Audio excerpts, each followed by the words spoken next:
there's no particular one instance that pops in my mind as a definitive Benny LaBarge moment that I was there for.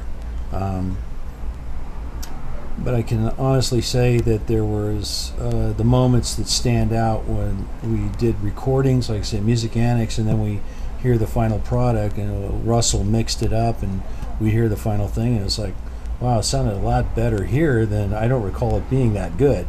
But knowing that at the end product, it's like, well, maybe we actually can go someplace with this because it sounds that good.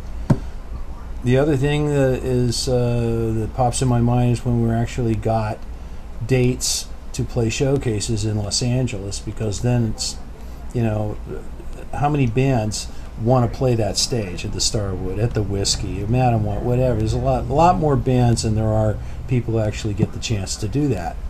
We did, and not only did we get the chance to play it, we got to play on some not like a Monday or a Tuesday night. We got to play on some choice nights, and sometimes headlining, like we did at the Whiskey. So, in a sense, we've got further than a lot of bands normally get, whether by luck or design. So that stands out. My fondest memories actually go back to when I first met Ben, and we're a couple of broke-ass high school kids who just loved to play guitar, and we're into a lot of the same kind of music, and learning from each other. And I was just marveling at how many original ideas that Benny would come up at one after another. That was his escape. That was his fantasy world that he lived in.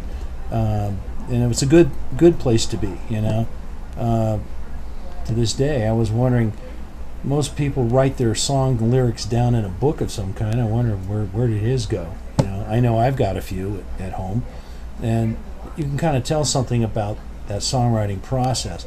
But just the idea that, there were no such things as video games then. There was no cell phones. There was no social network or anything like that.